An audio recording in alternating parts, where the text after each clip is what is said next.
Avec quelques petites précisions à apporter, des petits détails comme ça. Le réseau, c'est un terme issu du latin, rete, et ça veut dire filet.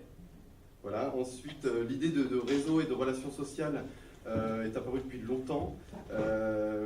C'est une idée que le réseau social et les relations participaient à structurer la société. On retrouve chez Hobbes en 1651 l'idée qu'avoir des amis, c'est avoir du pouvoir. John Barnes, à l'origine de l'utilisation du terme réseau social, stipulait dans ses recherches que tous les habitants du monde peuvent être reliés par 4 personnes. Et enfin, Pierre Bourdieu distinguait 2 formes de retombées du réseau. C'est l'interconnaissance, c'est-à-dire les acteurs du premier niveau, et l'interreconnaissance, c'est les personnes à l'extérieur du premier niveau et qui rendent accessibles les personnes du deuxième niveau.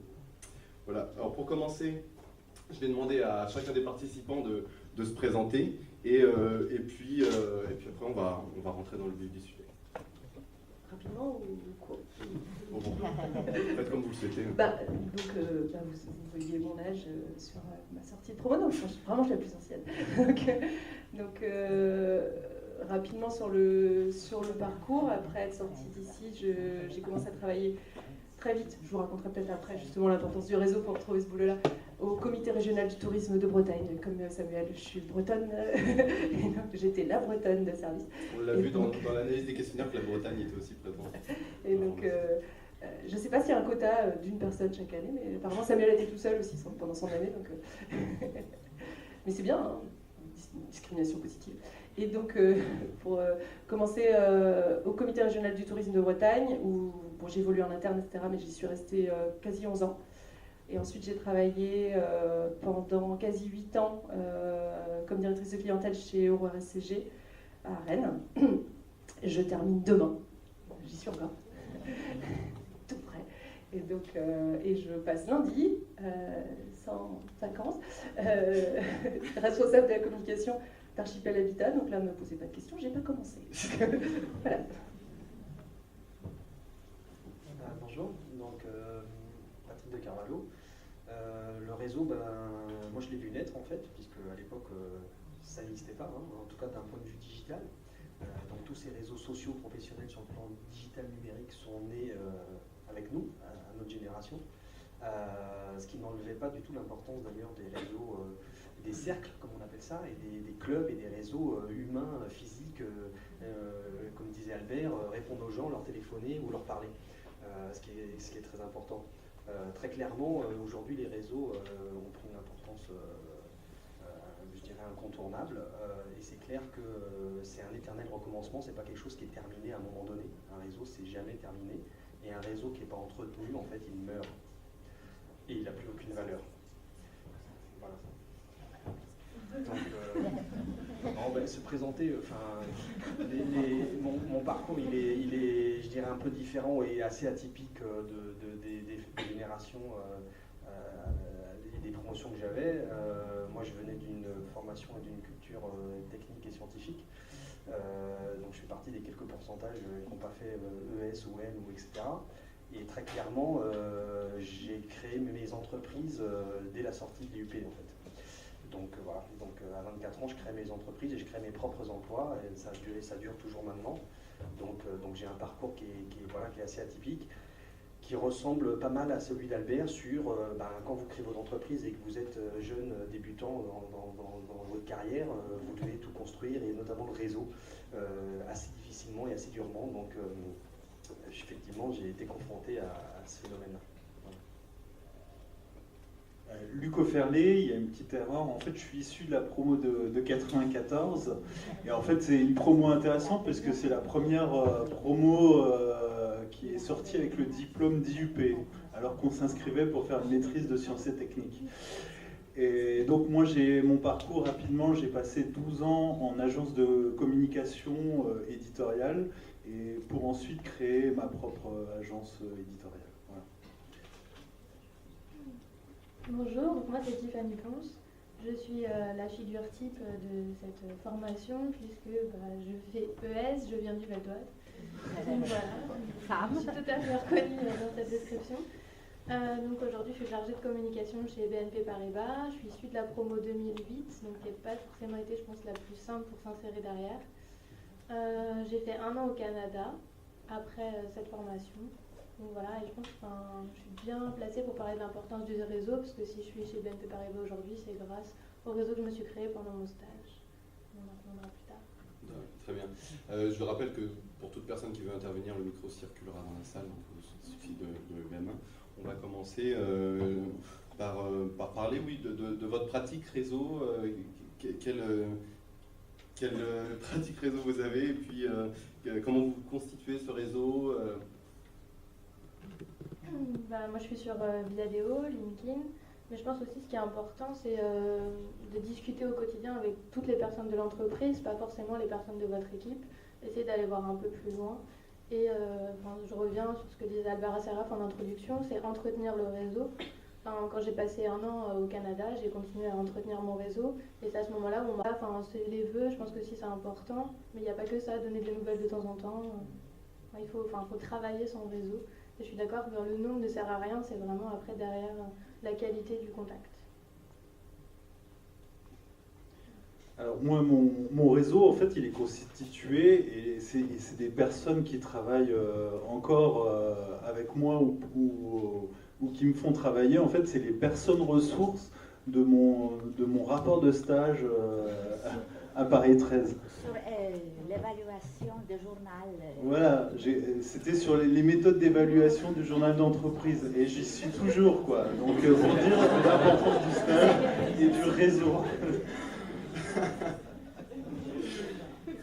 Simplement, maintenant, les contenus, on les trouve plus uniquement sur le papier, effectivement, de plus en plus, on les trouve sur le net. Mais généralement, on recroise les mêmes personnes qui travaillent sur ces thématiques-là. Et le réseau, en fait, un exemple d'utilisation de réseau, je trouvais que c'était intéressant de se connecter sur les nouveaux outils de réseautage. Et pour connaître les outils les plus pertinents, c'est simplement suivre tous ceux qui ont lancé la vague Web 2.0. Et c'est vrai que moi, j'utilise surtout les outils de réseaux sociaux comme des outils de veille. Donc effectivement, c'est travailler sur ses contacts, mais c'est aussi en proposant du contenu à ses contacts, s'informer aussi sur ce que font ses propres contacts et toujours être en veille active. C'est aussi ça un avantage des réseaux, la veille active. Je peux ajouter peut-être un petit point de vue sur la partie un peu high-tech digital, parce que je suis un expert du domaine. Très clairement, en fait, aujourd'hui, alors que les réseaux digitaux sont omniprésents, il n'a jamais été aussi difficile d'avoir un bon réseau, en fait, parce que les gens, ils cherchent à avoir 1500 amis sur Facebook, ou 700 contacts dans LinkedIn, ou 800 contacts dans Viadeo. Ça sert juste à rien. Si vous n'appelez pas vos contacts, si vous ne leur proposez pas un déjeuner 1 fois par mois, 1 fois par trimestre pour ceux qui vous paraissent les plus importants, ça ne sert à rien. Quand vous appelez, Albert le disait, ça veut dire que vous êtes un profiteur, un arriviste. Vous êtes quelqu'un qui veut obtenir quelque chose mais qui ne donne rien en échange. Qui est un maniaque du clic de la souris et qui envoie, avec son carnet d'adresse qui est relié au réseau, et bien qu'envoie effectivement la demande de mise en relation à tous ses contacts d'un seul coup. Donc en fait, il n'a jamais été aussi dur d'avoir un réseau de qualité, alors que les outils vous permettent d'avoir un réseau en 2 heures. Donc c'est vrai que pour le coup, ça demande un travail qui est important sur soi-même, sur ce qu'on veut faire et comment on veut gérer et créer ce réseau. Donc il faut aussi se méfier, je dirais, de ces outils digitaux qui sont très puissants, mais qui ont beaucoup de travers.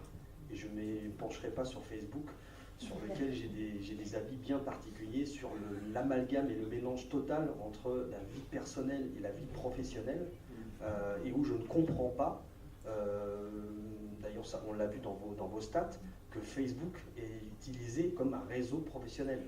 Alors c'est vrai qu'on aurait peut-être dû préciser, en fait, mais ce qui était... On n'a pas précisé la différence entre le réseau professionnel et le réseau privé sur notre slide. Oui. Je les incite toujours, comme un peu la même démarche que M. Asseraf, je leur dis, là on va travailler 3 mois, 6 mois ensemble, derrière il faut y aller, il faut entretenir. Tu arrives en stage dans une grosse maison, il n'y a pas que moi, même si c'est moi le responsable de stage, il faut aller voir les autres, il faut aller discuter au café, c'est au moins aussi important que les choses que je vais pouvoir t'apprendre pendant ton stage. C'est un discours que je tiens à chaque fois, et je suis extrêmement déçue par le petit nombre de gens qui osent recontacter. Enfin, j'ai la même logique, alors que je le dis clairement et je le redis en fin de stage. On reste en contact, il y en a qui je le dis moins en fin de stage. mais vraiment, même les gens auxquels je tiens, et je ne sais pas si c'est la fainéantise, je pense que c'est plutôt la peur de déranger. Alors, quand j'ai commencé à bosser, il n'y avait pas Internet, donc effectivement, on peut déranger quand on passe un coup de fil, ça tombe mal, machin. Par mail, c'est quand même super simple, c'est pas intrusif, je réponds si j'ai envie, en général je réponds, parce que c'est tellement rare que je suis contente, mais voilà, c'est vrai, et c'est vraiment quelque chose qui me surprend, parce que je le dis à chaque fois. Et alors après, quand il y a des liens perso qui se créent, parce que c'est inévitable, je suis quelqu'un d'un peu affective en plus, juste des trucs, raconter sa vie, ça fait plaisir. Je lis ça le soir, hein, c'est clair, mais voilà. Mais après, si on est plus dans une démarche plus professionnelle, même quand on sort de la fac, il faut être conscient que vous savez des choses, vous avez des réflexes que nous, le nez dans le guidon, dans notre quotidien, on n'a pas. Et vous pouvez nous apporter des choses. C'est vrai que je comprends que par peur de déranger ou par peur de passer pour quelqu'un de super intéressé, on ne fasse pas la démarche. En même temps, moi j'ai des anciens stagiaires qui connaissent mes centres d'intérêt professionnels, enfin les choses sur lesquelles je suis un peu... par exemple, si je vais bosser dans l'habitat, c'est pas